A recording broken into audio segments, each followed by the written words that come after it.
Makakita na kayong EcoSport na umuusok. Ayan, umuusok-usok pa. Nililinis ni Kuya Edwin eh. So, pipick upin na to. Actually, hindi eh. Ito kasi may umorder sa atin parang a month ago na. OFW yun si Sir. So, ngayon, syempre, umuwi siya rito. Medyo na-delay tayo dito dahil alam nyo na yung parang last 2 weeks ago, napakadaming umorder kasi. Ito kasi, kumbaga, marami kaming, hindi namin siya ma-release kasi may mga nakikita pa kaming fault nung una. So, hindi namin nire-release kapag meron tayong nakikitang fault. Ngayon, dahil gusto na raw nila sir, magliwaliw, mamasyal-masyal, sabi ko, sir, ito, hiramin nyo muna ito isang unit ko. Pinahiram ko sila ng charcoal na EcoSport. Ngayon, tinatanong nung may-ari, sabi niya, okay ba to, Sir Raf, itong unit na to? Sabi ko, hindi pa sir, kasi kakakuha lang namin yung pinahiram ko sa inyo eh. Okay yan, wala namang fault, pero mas maganda kung mare-refresh natin muna. Parang gano'n. So, sabi niya, kung ako papipiliin, dito ako sa itim nyo, kasi ito, alam namin every bit dito. Diba? Alam namin ang cooling system, PCM, shift forks, clutch, ano pa ba pinalitan natin dito. Madami na rin eh. So, kung papipiliin ako, kasi parang gusto nyo na yung charcoal namin eh. Sabi ko, honest naman ako. Sir, hindi pa kasi namin yan, kakakuha lang yan a day before. A day before namin pahiram sa inyo. Wala siyang fault, pero kung dadalhin nyo sa malayo, dadalhin nyo sa Banegros, yata ito pupunta sila sa. Hindi ko ma-assure sa inyo yung, ano yan, engine yan at rani. So, pag bibili kayo sa amin guys, ang focus lang talaga namin, ulit-ulitin ko, kasi may mga nakabili sa amin, parang ibang ano nila mindset. Ang nakabili sila ng unit sa amin, tapos after a month, ang problem niya, meron daw siyang gas-gas sa headlight. Hindi ko naman po kasalanan kung may gas-gas yan. Second hand po yung binili nyo. Bumili po kayo ng brand new kung meron kayong problem sa aesthetic. Also, kayo naman na pumili niyang unit at tinest drive nyo at everything dito. After a month, kita nyo, walang problem yung kotse, okay yung transmission, okay yung engine. So, anong point po nun? Kasi pagka minsan nakikita ko kasi yung mga nagme-message sa aming mga nakabili. Kunwari, sabi dito, may scratch yung headlight. Ano gagawin namin sa headlight? Papalitan namin? Hindi naman kami gumagawa ng brand new dito. Ang kaya namin is yung tranny at yung engine. Ngayon, kapag meron ngang na-squeeze pang budget dun sa unit, pinapa-suspension na rin namin. Suspension, aircon, yan, katulad yan, detail, ito kakatapos lang ito. Yan, maganda tong isang to. Eto, laban ako dito, kahit hanggang Mindanao, balikan, Manila, balik-balikan. Walang problem yan. Kasi yan, matagal lang na test drive to, matagal na sa amin actually order to, kaso nga, kung loko-loko lang ako, bigay ko na yan. Baga, pera na yan eh. Bigay ko na dun sa bumibili. Kaso, hindi kami satisfied. So ngayon, satisfied na kami. Kasi nahuli na namin yung culprit kung bakit siya merong onting hagok. So, ang ginawa dito, nirefresh yung engine, tapos pinransplant yung kanyang clutch at shift fork ng bago. So, yun. At doon na tayo natapos. Actually, tumagal kami doon sa ABS. Ang problem namin doon sa ABS kasi nakatatlong module na yata kami. Ayaw gumana ng ABS. Kumbaga, lost communication pa rin. Yung pala, ang problem niya is yung wiring. Hinahanap na namin yung wiring na nagpo-fault. So, yan. All goods. Pati yung RFA niya, yung tinatawag na remote function actuator. Yung control dun sa kanyang steering wheel. So, nag-ano siya, naglulus. So, dahil mabait ako, di pa rin ako kontento dito sa unit na to. Kaya di ko siya ma-release. Ay, pinapalitan ko ng upuan. Kinuha ko yung sa service namin. Ayun. Ewan ko, hindi lang akma. Parang napapangitan ako dun sa upuan. So, pinakabitan ko ng kumuha ko dun sa service namin. Bubuin ko na lang yung service namin. Hindi ko pa naman ginagamit. O ngayon, tignan mo yung upuan niya. Teka kaya din. Tignan mo ngayon. Mas maganda to. Diba? Ganda, no? Ayan yung loob niya. So guys, pagka ang gusto nyo, brand nyo, mag-brand nyo, gawin nyo lang kaming awesome. Baka ini-expected nyo kasi yung sobrang talagang brand nyo type yung kotse. Hindi kami nagpapalit ng mga ganyan. Kunwari headlight, may faded dyan. Ano ba yun? Gamit mo na ng isang buwan yan eh. Ngayon, pag pinatingin mo naman yan sa ibang mechanic, kunwari mechanic ng Toyota o ano, mag-ano tayo, magtatalo tayo.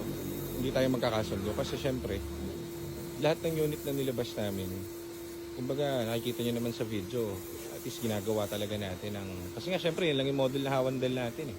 Ulit-ulit lang dito yan. So, ginagalingan natin. So, pwedeng sabihin ng iba ito ba't ganito, ganyan. Hindi naman sanay sa Ford yun.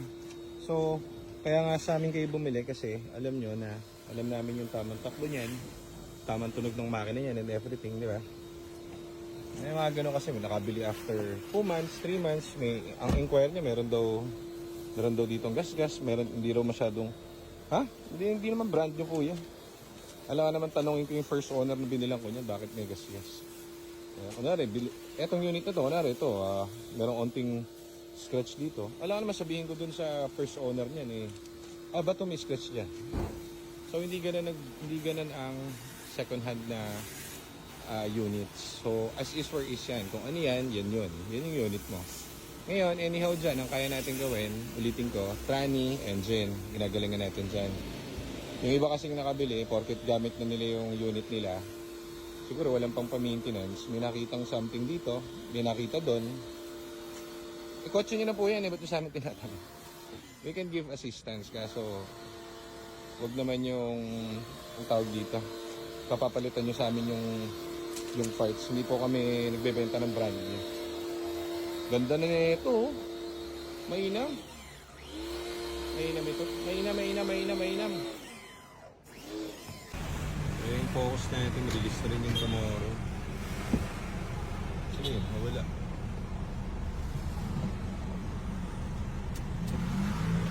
So, pagas lang tayo, tapos test drive na natin tong DBY. Yung focus natin, release na rin for tomorrow yun. Dalo na yung Nico.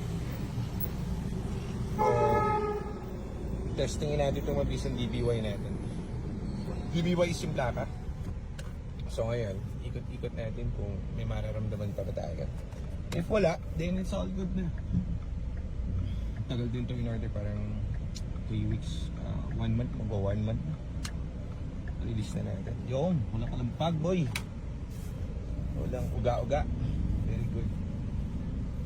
Magandang sinyales.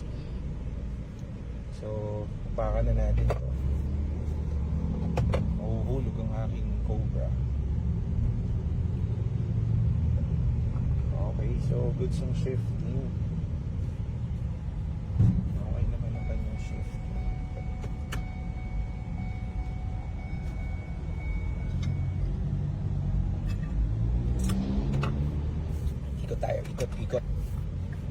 Ikot tayo mga kaibigan. So, ako ang magte-testing nitong DBY na EcoSport na itim. I-release natin today. So, order sa atin na pa rin 3 weeks ago. So, ngayon, yung may-ari, OFW yan kasi nagbabarko yata yun. So, anong nangyari? Umuwi na siya ng Pilipinas. Medyo na-late tayo na. Di ba, daming bumili nung nakaraan, nung parang 2 weeks ago. Napakadami nating nirelease na kotse. So, medyo naurong to kasi ayoko ipa-release kasi meron akong nararamdaman pa, hindi pa perfect yung takbo eh. May nararamdaman akong onting kaluskos saka onting hagok dito. So at least na-address na yon. Tapos ngayon better na siya ngayon. Talagang yun napasobra tayo sa galing kasi 83 na lang yung 83 na lang kahit anong gawin mo doon sa temp eh. So ang dami na tayong nagawa dito sa unit na to. So, pinairam ko muna sila ng isa nating charcoal EcoSport para sila sir ay makapamasyal. Pero ang talagang order nila itong block na to. Block na EcoSport Titanium. So, ano ba masasabi ko rito sa unit? Mainam, nagbago na yung itsura. Unlike dun sa before, napaklining na kasi natin. Tapos pinapalitan ko tong upuan. Pinapalitan ko ng titanium din na upuan kasi may amoy. Bantot na may kulduroy. So, pinapalitan ko kasi ang tagal. Yun yung tawag dito. Kinaiinisan ko nung sumakay ako dito. Sabi ko, ba't ganun? Yung amoy na yun. Amoy kulduroy. Basta ibang klaseng amoy. Yung maintindihan. So, pinapalitan ko yung buong upuan, dalawa. Yung likod, okay naman. Yan. So, okay na, malinis na. Everything looks normal at superb. Walang check engine, mamiss ka natin to. Tinakbo nito is 59 o 60,000 mileage lang, pero palit na yung ng shift fork and transmission nito, pati ang clutch nito. Engine nito is refresh na rin, so ito yung masasabi kong EcoSport na all out. So kung papipiliin ako para kay Lucerin, best pick ko eto, mas lower model to, 2015 lang yata to, pero all in kami rito. So kung naririnig nyo, yun may naririnig ako doon, narinig nyo? Chung chung chung chung, may gumaganon. Napagtanto ko, hindi ko pa pala napapalitan yung drive belt kasi gusto ko yung nakabili nito sa harap niya papalitan ng drive belt para hindi papalit-palit ng mga drive belt, di ba? Nabubuo yun, yung iba din sa drive belt pautol pinapalitan. So sa harap niya natin papalitan para alam niya, pati yung PMS syempre para makita nila.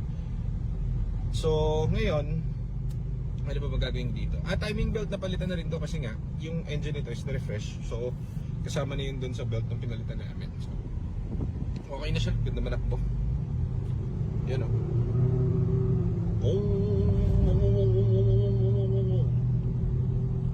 Okay na to. Sumobra na sa baba yung temperature. 81. So, dapat siya mga 100. Ito wala. 81. Tapos yung aircon niya talagang matalas guys. Yung nagmumoist. Yun yung kalamig yung mga nire-release natin na EcoSport. So, mas higher pa yung lamig niyan kaysa dun sa bago kasi meron kami ginagawa dun sa compressor nito. Nilalagyan namin ng ng mint. Nilalagyan namin ng mint.